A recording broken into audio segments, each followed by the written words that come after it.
Abertura. Fundo azul. Linha branca horizontal se divide em duas e forma um quadrado que logo se desfaz. Círculo se divide horizontalmente em outros coloridos e se desfaz. No centro do círculo branco, reporta justiça. Foto em preto e branco de homens em situação de rua dormir. Sem chão, sem teto, sem ter o que comer, sem dignidade. Tinha vez de eu deixar de comer para dar para você. Maria Oliveira, catadora. E dói você sabendo que você pode dar uma tonteira lá na frente de fome, é a parte que dói muito. A partir da hora que você mora na rua, você perde sua dignidade. Natália Oliveira, catadora. Você perde aquele ar de respeito. Esse lado do Brasil sem teto e com fome é invisível para muita gente. Um problema que atinge todas as raças, etnias, gêneros e classes sociais. Nós vamos ter pessoas em situação de rua, Pablo idosos, Coutinho Barreto, crianças em CNPJ. situação de rua, adolescentes em situação de rua, migrantes em situação de rua, indígenas em situação de rua, pessoas negras em situação de rua, pessoas LGBTQIAPN+, em situação de rua. Então, todas as complexidades das outras interseccionalidades, elas estão presentes na problemática da população em situação de rua. Mais de 300 mil brasileiros vivem em situação de rua, de acordo com o levantamento do Observatório Brasileiro de Políticas Públicas. Quase 60 mil a mais do que o registrado há menos de um ano. O crescimento da população de rua, em situação de rua no Brasil, é algo que se vê a olhos vistos.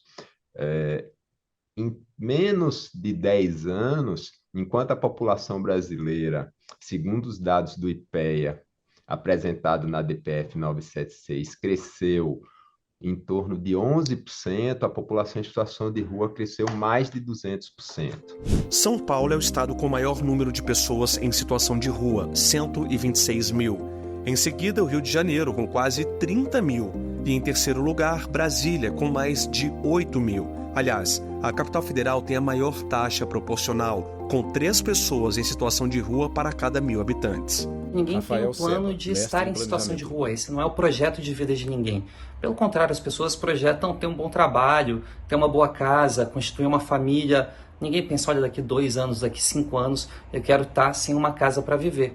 Viver na rua não é escolha, é uma condição complexa e multifatorial. Os motivos mais comuns são desemprego, perda de um ente querido, violência, conflitos familiares, uso de drogas e doenças. É um problema antigo no Brasil que se agravou na pandemia. Por questões relacionadas a desemprego, falta de escolaridade, quebra de vínculos familiares, questões relacionadas a egressos do sistema prisional. Muitas vezes as pessoas entram no sistema prisional e quando saem já não tem mais o vínculo com a família, não tem recursos, às vezes, para retornar ao local onde tem família, acaba sendo direcionado para a única opção, que é ficar em situação de rua. Além do abandono, da solidão, do sentimento de desprezo e da violência, as pessoas em situação de rua ainda enfrentam o problema da arquitetura hostil.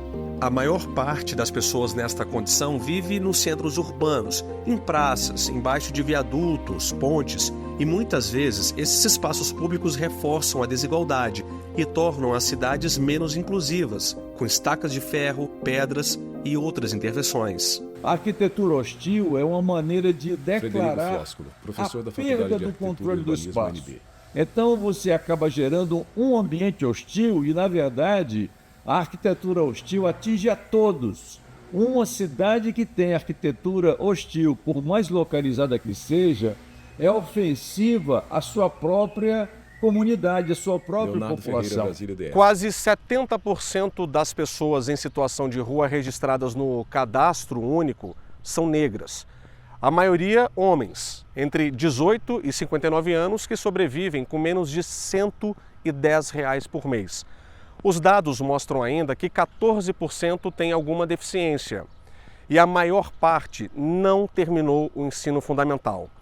O repórter Justiça mostra agora que, muitas vezes, essa é uma condição que afeta gerações de uma mesma família. E quebrar esse ciclo parece cada vez mais distante.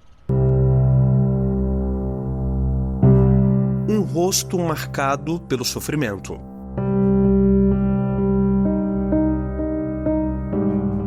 Maria tem 48 anos. Hoje ela tem um barraco em uma ocupação em Brasília, mas por muito tempo viveu na rua. Lembrar do passado dói. Eu usava droga, eu vendia droga e quando eu tive meu primeiro filho, com 15 para fazer 16, eu tentei sair, só que ele morreu, eu voltei. Falar do passado também é difícil para a Natália, de 32 anos, filha da Maria. Tudo dói. É o que eu posso dizer pro senhor, tudo dói. Você ter que olhar, botar seus filhos para dormir, não poder dormir, ter que olhá-los quando chove e molha seus filhos. Eu vou falar para o senhor, eu perdi as vezes que eu sentei do lado dos meus filhos deitados numa barraca e eu chorar por isso, porque é dolorido. Saber que seus filhos estão passando por isso porque você não estudou, porque você não conseguiu fazer o seu papel. Para quem está em situação de rua, qual que é a parte mais difícil? Na hora de comer. Para quem mora na rua, a parte mais difícil é a hora de comer. Uma ocupação familiar de poucos barracos. Natália recebe o Bolsa Família, cerca de R$600 por mês, mas não é suficiente para sustentar a casa. Para complementar a renda, trabalha como catadora. Eu sou filha de uma catadora, eu sou uma catadora e eu não quero que meus filhos sejam catadores. Porque é uma profissão digna, mas também é muito mal vista. Qual que é o preconceito? Catador de lixo, mendigo, você está entendendo? Lixeiro. Muitos daqui já parou de estudar por causa disso. Porque conforme a gente vai crescendo, chega uma hora que cansa, moço. Dói. Aquelas palavras incomodam. Você está entendendo? Para ter água potável, a família paga R$250 em 10 mil litros. Precisa economizar e nem sempre tem comida no prato. Verdura, se a gente achar no lixo, a gente traz. Gordurinha a gente traz pra gente comer, entendeu? Então a gente não tem aquele plano, não, vou comprar aquela melhor carne ali, não. Não tem como. Quando a gente bota o material, se a gente vai lá, compra um franguinho, uma batatinha, alguma coisa. Mas tirando isso, moço, é do lixo. A gente come do lixo, quando eu vou mentir, a gente chega nos contém, o pessoal joga carne, joga tipo coisa, então a gente recolhe e traz pra casa. Aqui a gente faz, todo mundo come. Qual é o seu sonho? Meu sonho de vida é que eu pudesse sair para trabalhar às 7 horas da manhã, deixando meus filhos na escola e podendo passar 6 horas da tarde pegando e levando para casa. Chegar em casa, poder fazer uma comida gostosa para eles comerem, botar para tomar um banho no chuveiro e deitar numa cama quente. Com a cabeça curvada, ela mantém um olhar fixo para Leonardo e depois para a câmera. O Repórter Justiça vai para um rápido intervalo, mas continue com a gente porque no próximo bloco, a repórter Renata Teodoro mostra ações do Poder Judiciário que acolhem pessoas em situação de rua. A gente volta já. Vinheta de transição no centro em círculo branco escrito em amarelo, Repórter Justiça. Vinheta de transição no centro em círculo branco escrito em amarelo, Repórter Justiça. Viela sem asfalto e com esgoto a céu aberto. Renata Teodoro, São Sebastião, DF. O Repórter Justiça está de volta e eu vim conhecer a história de uma mulher de luta, de garra e de muita coragem. Ela já morou em 5 ocupações, mas hoje consegue pagar por um teto que abriga a família. Estamos em São Sebastião, cidade satélite do Distrito Federal, que fica a cerca de 15 quilômetros do centro de Brasília. E eu vou conversar com a Ivânia, baiana arretada, que veio para a capital federal em busca de melhores condições de vida.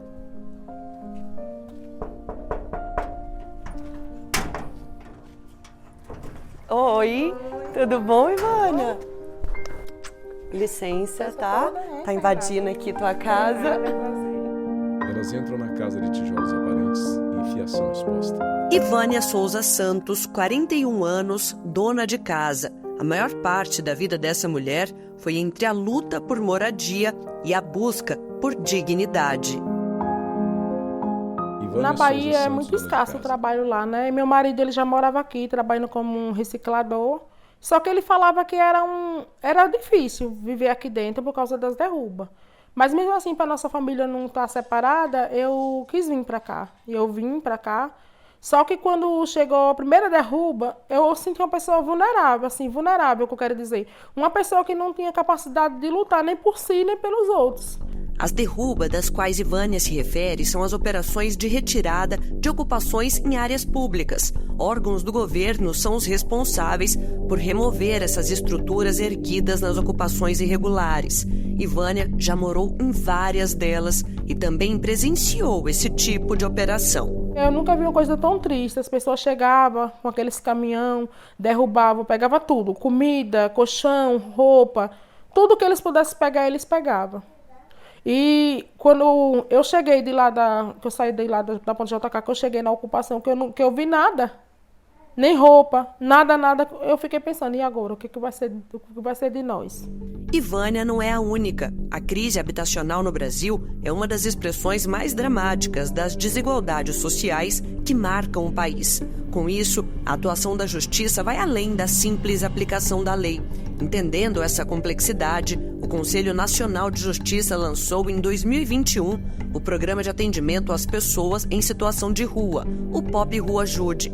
A iniciativa busca aproximar o judiciário dessa população, promovendo mutirões que oferecem serviços assistenciais e de cidadania, como a regularização de documentos como identidade, CPF, entre outros. Quem eventualmente tem FGTS a sacar por algum vínculo empregatício anterior, ela pode pedir um alvará. Quem tem direito a algum benefício de prestação continuada por se enquadrar na Lei Orgânica de Assistência Social, seja por ser idosa, seja por ser pessoa com deficiência, ela consegue dar entrada no INSS e realizar perícia e, em caso de negativa, ali mesmo, no próprio dia, ela consegue fazer a termação de uma ação por meio da Defensoria Pública e o Judiciário faz o julgamento no mesmo dia.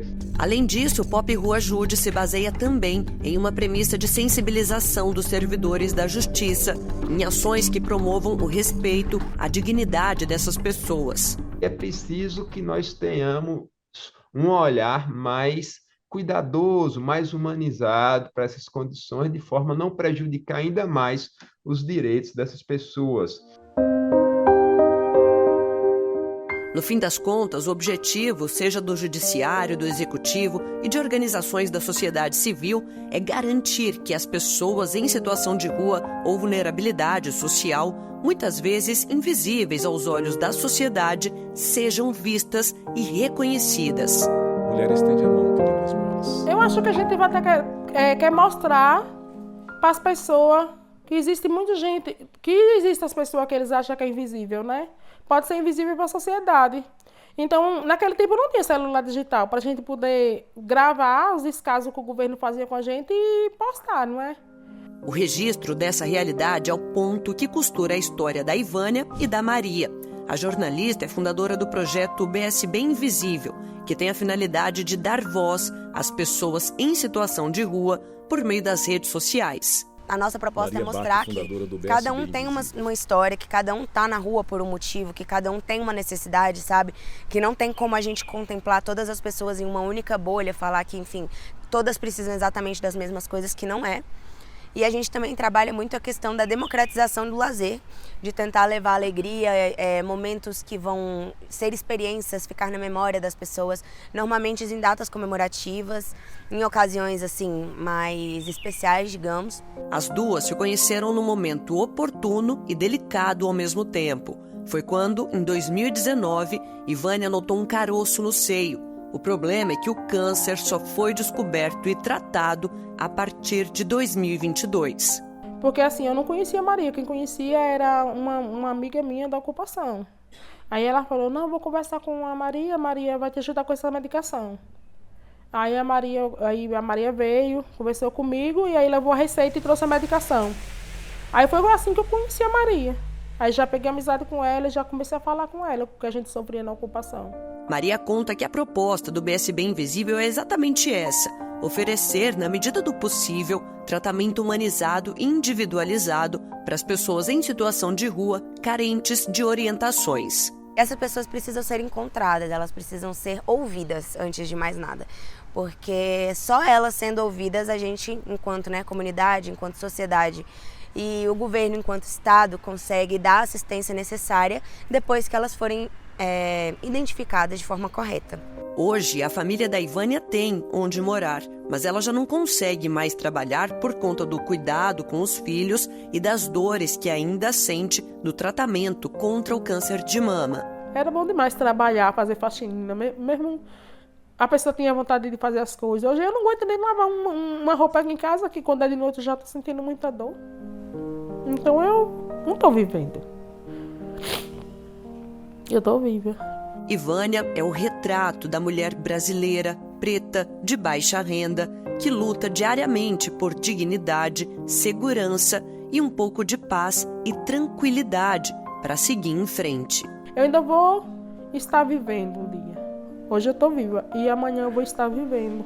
Eu acho que a gente precisa ter mais amor, a gente precisa ter mais respeito pelas pessoas. E não importa a classe social, não importa a classe, econômica, onde a pessoa mora, o que ela veste, o que ela come. Somos todas pessoas e todos nós merecemos o mesmo tipo de amor e de respeito. O avanço no tratamento, no enfrentamento dessa questão do crescimento da população em situação de rua, ele só é possível pensando na questão da moradia em primeiro lugar, mais uma atuação em rede de todos os instituições e órgãos públicos, poder executivo, legislativo, poder judiciário, e também a sociedade civil organizada e o movimento social.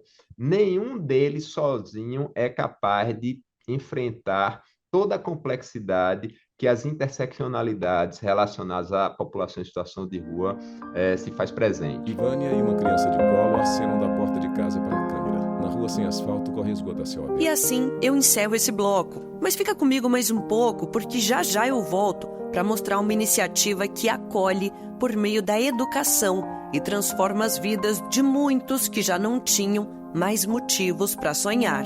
Vinheta de transição no centro em círculo branco escrito em amarelo. Repórter Justiça. Vinheta de transição no centro em círculo branco escrito em amarelo. Repórter Justiça. Pessoas adultas em sala de aula sentadas a uma mesa circular. Uma escola e uma grade, separando dois mundos, o real do ideal. Não me acostumei a morar na Mário rua, Mota, não. estudante. Eu sinto falta de um lar. Quem que não sente falta de um lar? É ruim demais, né? Leonardo A pessoa não Soares, ter um local para repousar, ir no vaso, né? Ter um chuveiro para banhar. É ruim. Estamos no centro de Brasília, numa área nobre da capital, onde fica um dos principais parques de lazer da cidade, o Sara Kubitschek. Aqui funciona a Escola Meninos e Meninas do Parque, da Secretaria de Educação do Distrito Federal. É referência nacional na educação de crianças, adolescentes e adultos em situação de extrema vulnerabilidade social. Quando o Paulo Freire afirma que não há saber menos nem saber mais, apenas saberes diferentes, a gente usa essa premissa, que aqui a gente aprende o tempo todo, né? O tempo todo a gente aprende com o próprio colega, com a própria colega, a gente aprende com os próprios estudantes, há uma troca, né, de experiências, de aprendizado, de vida. Os conteúdos formais, a gente segue o currículo da Secretaria de Educação, mas a gente acredita que se não tiver uma relação entre as pessoas, não há aprendizado. A escola tem um foco diferenciado. Aqui a educação é humanizada e os conceitos vão ao encontro de valorizar o que cada um tem de mais especial. Havia um tempo que a educação era vista só por nota, né? Quer dizer, se você era uma boa aluna, beleza, você tirava notas boas, você era excelente. E hoje não, a gente já vê que tem as inteligências múltiplas, né? Tem estudante que ele é muito bom numa determinada disciplina e apresenta dificuldades em outras. Então a humanização vem daí, que você vê a pessoa como um todo. Não tem como ver a pessoa fragmentada. Dentro dos livros, cada página que se vira é um passo rumo ao desconhecido. Palavras, ideias, sonhos e esperanças. É onde o aluno descobre seu próprio poder. A gente chega aqui, tem o horário do banho, tem o almoço e depois que a gente começa a estudar. Tem o horário de entrar, tu tem o banho, tu tem a comida, tu tem a farda do colégio, tu precisar de uma pasta, uma escova, eles dão. Isso aí eu não estou mentindo, é a pura realidade, eu tenho uma prova viva, entendeu? Como todos os alunos têm, você pode ver, estou uniformizado, certo? Graças a Deus eles não deixam faltar nada, se preocupam com a gente. Do lado de fora dessas grades, outras histórias se complementam na dor e no sofrimento. Eu perdi minha filha, tem 2 anos, eu que cuido dos meus netos, eu que tenho que cuidar deles todo momento. Então, para isso eu tenho que estudar, né? Dar uma vida melhor para eles. Maria, Leonardo e Erivando têm bastante coisa em comum. E talvez a principal delas seja a vontade de dias melhores e mais prósperos. Tem a matéria de português, de matemática, de ciência, de telegrafia, computação. Então tudo tem. Se eu tenho interesse, eu vou chegar onde eu quero. Onde eu moro lá na rua, lá é um caos, entendeu? Lá tem tipo, a energia lá é de droga, de destruição. E aqui é uma energia que constrói, né? Foi uma vitória na minha vida, né? Assim, depois que eu saí da situação de rua, que eu vim para a escola, né? Aí, depois eu conheci o projeto, né? Aí a minha vida foi só uma vitória, né? De lá para cá vendendo.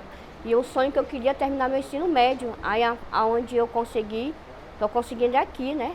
Imagem embaçada em sala de aula. A pessoa escreve em lousa branca.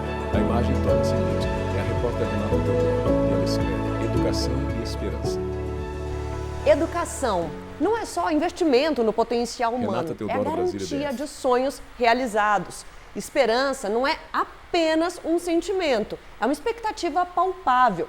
É com esses conceitos que o presente e o futuro de muitos aqui dentro ganham fôlego e força para continuar a jornada. Cada livro lido, cada lição aprendida é um passo em direção a um amanhã mais promissor. A escola, ela ensina, toda a escola, né? Em geral, ela ensina, tipo assim, a criança, desde criança, ela respeitar, ter educação, ter uma visão de mundo melhor, né?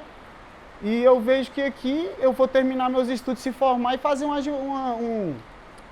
uma faculdade, qualquer área aí, não sei ainda, né? Eu vou terminar primeiro, vai ser etapa por etapa. Mas eu pretendo fazer psicologia, ou então como é que fala? Direito. Nunca eu desisto de nada. Se uma coisa está dando errado, eu vou atrás de novo. Eu nunca, em nenhum momento desisti. Quando a minha filha faleceu, eu achei que o mundo ia desabar. Mas eu sempre pedi a força para Deus, que eu vou conseguir, eu vou chegar lá. Eu quero chegar no meu objetivo de não trabalhar mais para ninguém. E sim continuar como eu sempre continuei. Sou um profissional, sou mecânico, sou polidor, sou lavador de carro de banco a seco, eu monto e desmonto um carro, tenho muitas profissões.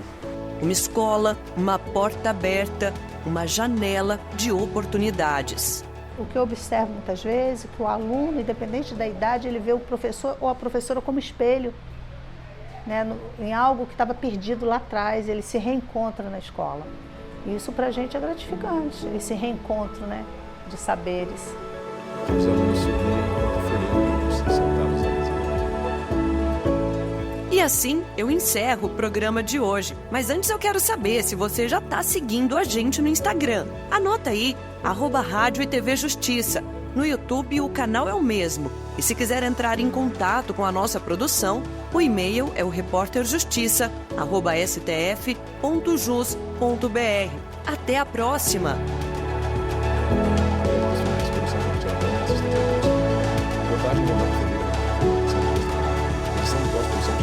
Cabelo e maquiagem, Laís Oiana. Cinegrafia, Lázaro Filho, Harry Góes e Lúcio Ribeiro. Assistência técnica, Kleber Leite e Adilson Moraes. Videografismo, Lucas Matias. Núcleo de programação, Rosa Vaza. Núcleo técnico, Fábio Guedes. Núcleo de programação de programas, Flávia Soledade. Gerência de serviços e infraestrutura, Célio Ramos. Gerência de gestão de conteúdo, Viviane Yanag. Coordenação de gestão da TV e Rádio Justiça, Denilson Morales. Secretaria de Comunicação Social, Mariana Oliveira.